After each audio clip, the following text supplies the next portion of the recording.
Chapter का नाम है सेल। क्या है चैप्टर का नाम? Cell, the fundamental unit of life. अब आप लोग से पूछना चाहूंगा मैं कि सेल का मीनिंग क्या होता है। अगर नॉर्मली अगर आपको मैं पूछूं कि सेल का मतलब क्या होता है तो आप क्या बताओगे? कुछ नहीं, चलो मैं ही बताता हूँ। सपोज करो कि आप ये जो क्लासरूम देख लो, क्या देख लो? ये क्लासरूम। आपको पता है कि ये जो क्लासरूम है वो कई सारे ईंटों से मिलकर बना हुआ है। समझ रहे हो ना कि कई सारे ईंट आपस में जुड़े उससे क्या बना? ये पूरा बिल्डिंग बना या फिर ये पूरा रूम बना। लेकिन आप सोचो जो हमारा बॉडी, क्या जो हमारा बॉडी है वो भी तो कोई चीज से मिलकर बना होगा। वो ऐसा कौन सा चीज है जिससे हमारा बॉडी मिलकर बना हुआ? वो कौन सा यूनिट पार्ट है जिसके कई सारे यूनिट्स जुड़ने के साथ ये हमारा बॉडी बना? तो वो है सेल। क्या है? सेल। अब आप लोग पूछोगे कि सर कि इसे the fundamental unit of life क्यों बोला जाता है? तो बच्चों गौर करना है इधर मेरी तरफ। मैं जो समझाऊंगा उसे जरा सा ध्यान से समझना। आप पूरी शरीर को देख पा रहे हो? हाँ, देख पा रहे हो।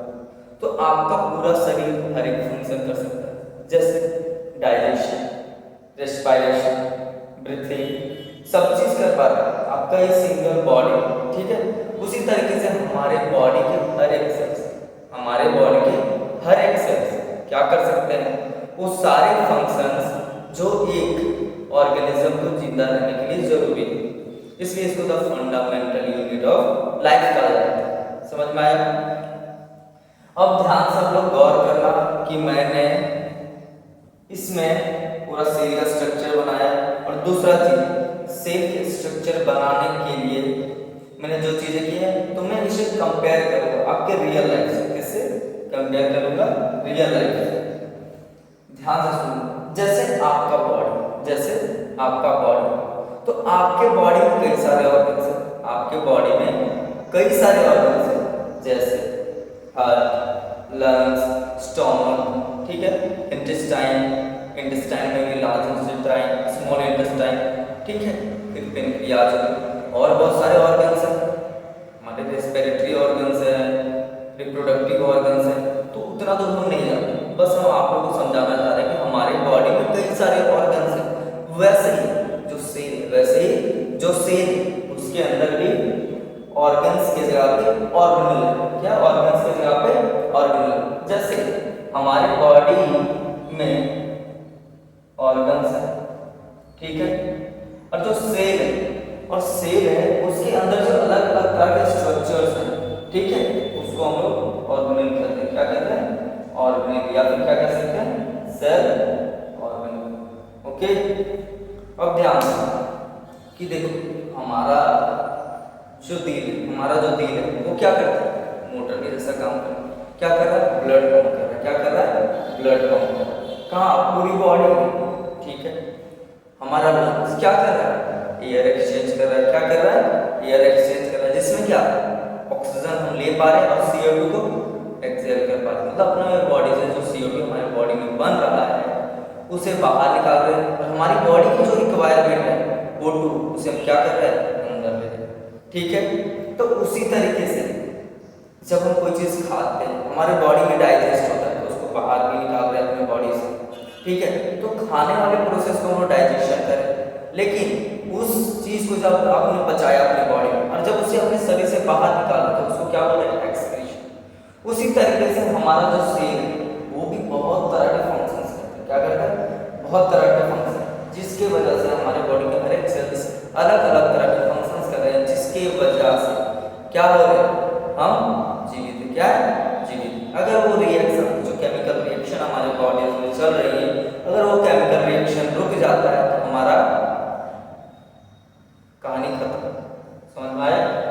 तो मैं बताता हूँ सेल के स्ट्रक्चर के बारे में और सेल ऑर्गेनल्स के बारे में, ठीक है। पहला लेक्चर, मैं पहले लेक्चर में क्या करूँगा आप लोगों को बेसिक ब्रीफ में देने का कोशिश किया कि हाँ चैप्टर का नाम क्यों पढ़ा, ठीक है, इसे फंडामेंटल यूनिट ऑफ लाइफ क्यों कहते हैं।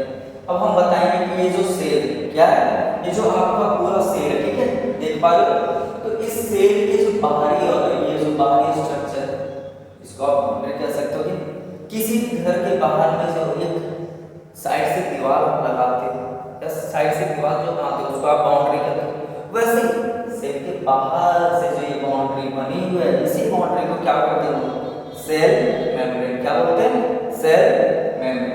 किसका बाउंड्री है, सेल का बाउंड्री, इसलिए इसको कहते हैं सेल मेम्ब्रेन।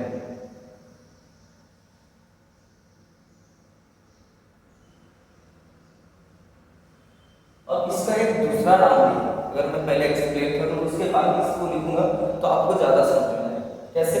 तो इसका दूसरा भी नाम है सेल मेम्ब्रेन, क्या, प्लाज्मा मेम्ब्रेन। क्या नाम है, प्लाज्मा मेम्ब्रेन। अब बोलोगे सर आप तो सेल मेम्ब्रेन बोले तो मुझे समझ में आया कि सेल का बाहर की जो बाउंड्री है उसको सेल मेम्ब्रेन कहते हैं, लेकिन इसको प्लाज्मा मेम्ब्रेन क्यों कहते हैं? तो बच्चों ध्यान से समझना प्लाज्मा मेम्ब्रेन क्यों कहते हैं। मैं एक चीज बताऊं, अगर मैं एक आपको बोतल दूं उसमें मैं पानी भर के दूं, अगर मैं पानी भर के दिया और आपको मैंने पूछा कि इसके अंदर जो भी चीज है क्या वो सॉलिड है, क्या वो लिक्विड है, क्या वो गैस है, ठीक है, तो आप आसानी से बता सकते हो कि सर ये क्या है, लिक्विड है। क्या है, लिक्विड।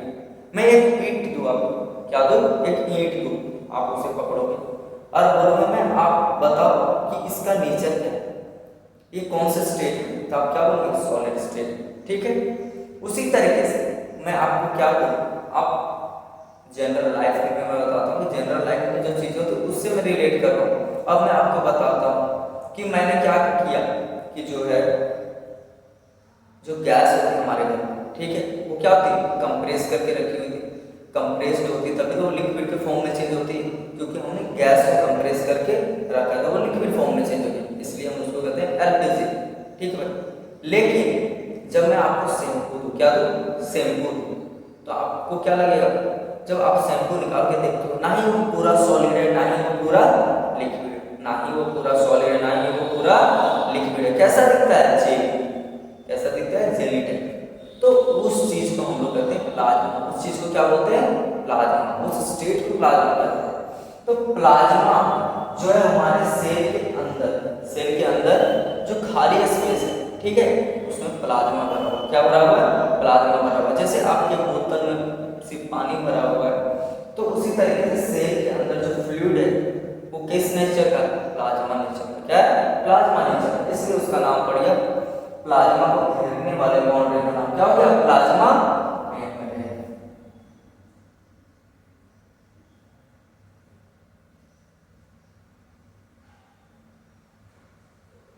ओके, अब चलो आपको इसके सारे स्ट्रक्चर्स के बारे में बताता हूँ। पहला देखो, जो हमारा दिमाग है, जो हमारा दिमाग है वो क्या करता है, हमारे बॉडी को पूरा कंट्रोल करता है। हमारे बॉडी को पूरा कंट्रोल करने के लिए हमारा दिमाग दो चीज करता है।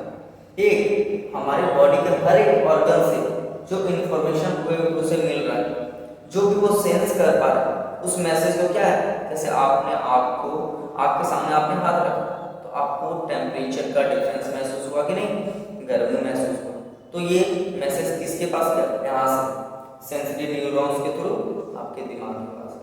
फिर आपके दिमाग ने क्या बोला, आपके दिमाग ने उस चीज को प्रोसेस किया, फिर फिर आपके उस ऑर्गन में इंफॉर्मेशन मिला, क्या, अरे यार ये गर्म, इससे हाथ हटा दो, ठीक है, इससे हाथ हटा दो। तो उसी तरीके से सेल में होता है क्या, न्यूक्लियस, जिसको हम लोग कंट्रोल सेंटर कहते हैं, क्या कहते हैं, कंट्रोल सेंटर।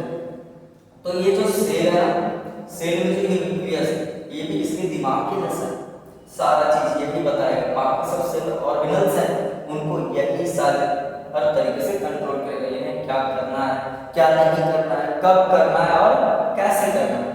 क्यों, क्योंकि इसके पास सारे इंफॉर्मेशन है, क्या है, सारी इंफॉर्मेशन। अब मैं बाद में बताऊंगा कि इंफॉर्मेशन इसमें किस तरीके से स्टोर है, ठीक है।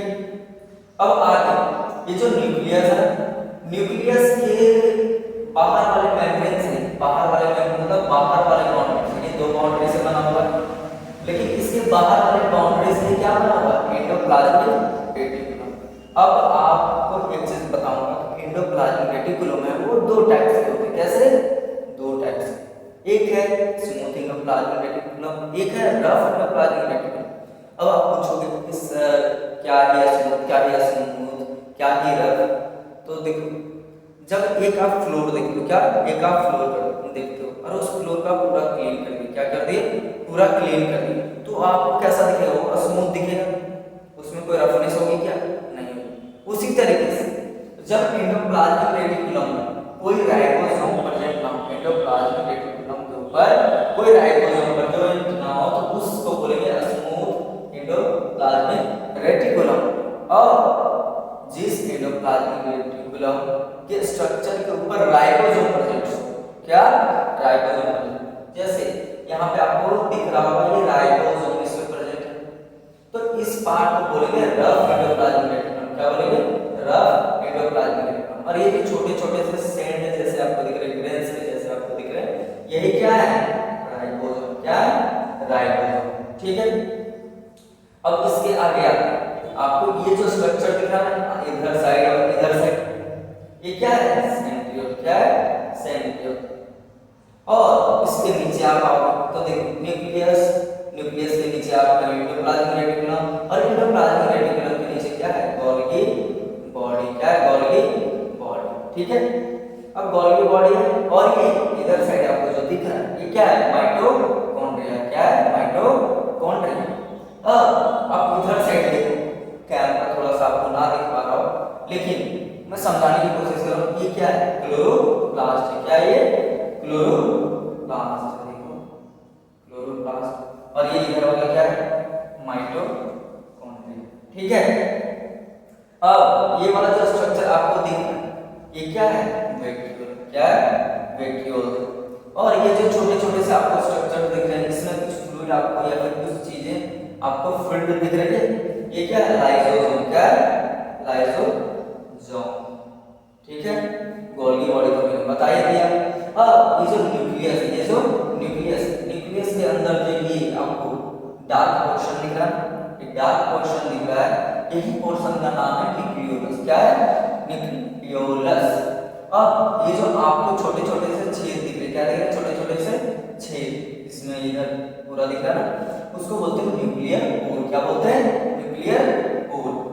अब ये तो पूरा मैंने एक ब्रीफ इसका स्ट्रक्चर के बारे में बता दिया।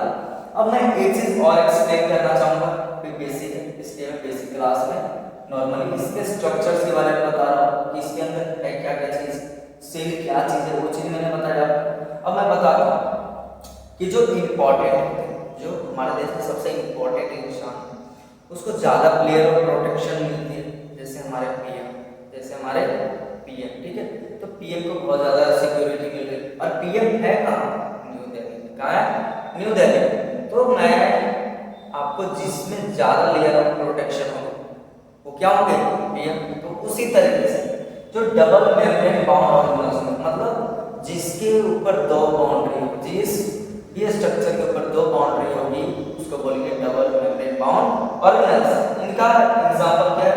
PMN. Prime minister new Delhi. क्या होगा? पी से प्लास्टिड, पी से प्लास्टिड, एम से माइटोकॉन्ड्रिया और एन से न्यूक्लियस।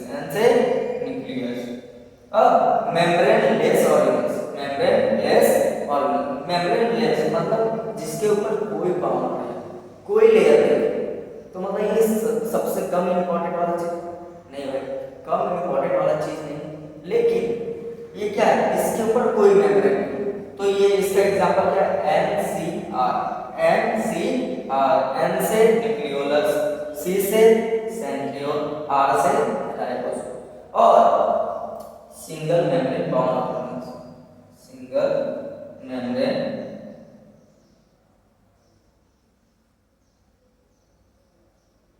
बाउंड और शॉर्ट में लिखा है। ठीक है। तो बाकी बचे हुए जो सेल ऑर्गेनिज्म है वो क्या होंगे? सिंगल